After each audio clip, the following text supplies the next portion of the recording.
শতরূপে সারদা বই থেকে পাঠ, বিষয় লীলা সঙ্গিনী স্বামী ভূতেশানন্দ।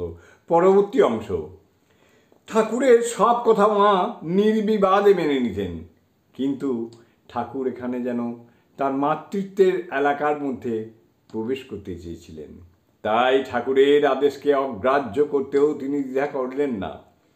ঠাকুর কিন্তু তাদের বিরক্ত হননি, বরং আনন্দিত হয়েছেন, কারণ এইটাই তিনি চাইছেন, মাকে তার মাতৃত্বে প্রতিষ্ঠিত দেখতে।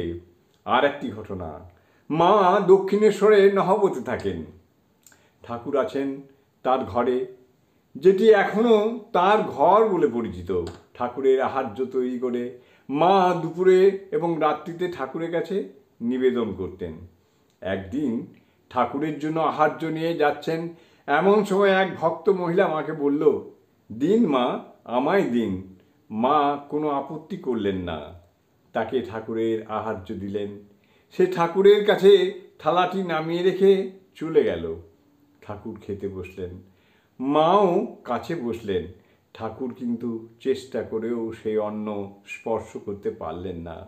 মা বুঝলেন ঠাকুরও অন্ন খেতে পারছেন না।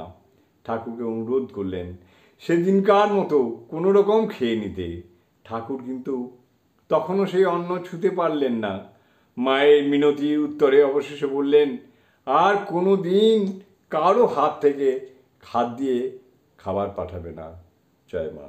জননীং শারদাং দেবীং রামকৃষ্ণং জগদ্গুরুং পাদপদ্মে তয়ৌ শ্রিত্বা প্রণমামি মুহুর্মুহুঃ।